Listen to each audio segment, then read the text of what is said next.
Carlos had spent the whole day in the city for work. He was exhausted, and all he wanted was to get home, take a shower, and sleep. The mountain road he always took was solitary and dark, but he knew it well. The car's clock showed 1:37 a.m. when the fog started to thicken. It seemed to move unnaturally, swirling along the road, forming fleeting figures that disappeared into nothingness. That was when he saw her. By the side of the road, briefly illuminated by the headlights, stood a woman in a dirty white dress, motionless. She didn't make any sign, nor did she try to stop him. She was just there, her head slightly tilted. Carlos felt a jolt of discomfort. Something about her didn't feel right. His instinct screamed at him not to look, to just keep driving. But as he passed by her, she slowly turned her head and whispered his name. Carlos. The sound was sharp, like she was inside the car with him. His heart hammered against his chest. She shouldn't know his name. He gripped the wheel, accelerated, and forced himself not to look in the rearview mirror. But a cold sensation crawled down his spine. Something wasn't right. Fearfully, he shifted his eyes to the rearview mirror.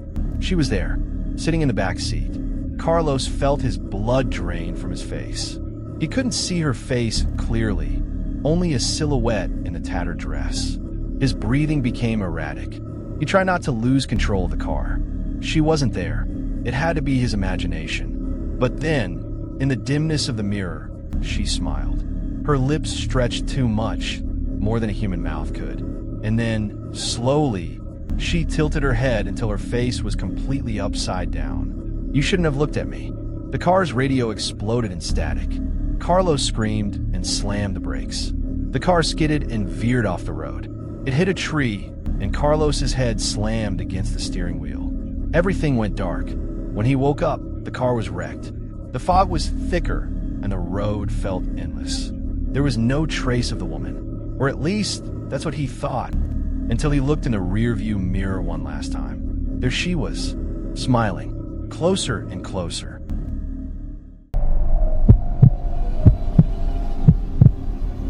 David had been searching for a cheap car to get around without relying on public transportation. Finally, he found one, an old but functional model, sold by a man in a nearby town. The price was surprisingly low, too low.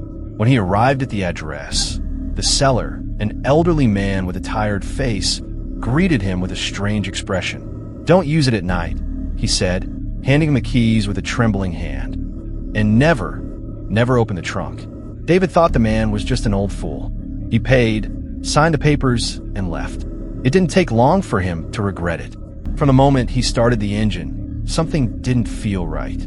The car had a musty smell, a mix of dampness and rot. He turned on the radio to distract himself, but there was only static. The road was dark and deserted. David yawned and kept his hands firmly on the wheel. The sound was dull, like someone had knocked inside the trunk. David tensed. The sound repeated louder. He looked in the rearview mirror. Nothing unusual.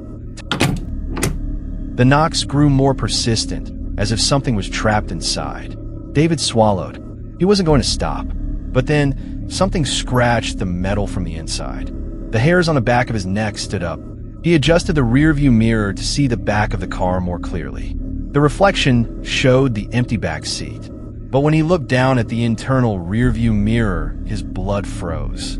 There was someone there, a dark figure with sallow skin and hollow eyes, staring at him. David whipped his head around. Nothing. He looked back at the rearview mirror. The figure was closer. The knocks on the trunk were frantic.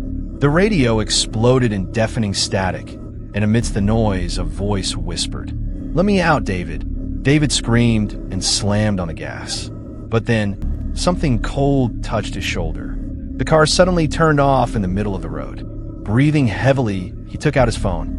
No signal. The voice returned. "You can't escape from me." His heart pounding, he got out of the car and circled around it. He stood in front of the trunk. He shouldn't open it, but he did. The lid creaked open, and horror struck him head on.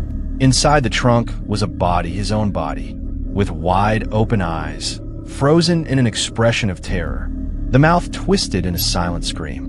David felt the world crumble around him. Something pushed him from behind. The trunk slammed shut.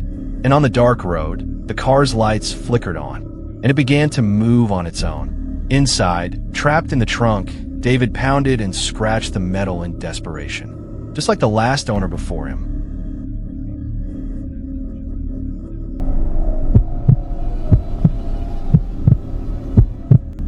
Tomas had left his house late for a long trip. He was driving on an empty road when he noticed the gas tank was on reserve. The GPS had no signal. There were no stations marked on the map. But then, a gas station appeared at the side of the road. The fluorescent lights flickered and the old rusty sign read, "Gas station, the last stop." Tomas parked and got out. The place felt wrong. The air was thick, too quiet. Inside the store, there were shelves with expired products and a dusty counter. A thin, hunched old man stared at him from behind the register. "Good evening," Tomas said.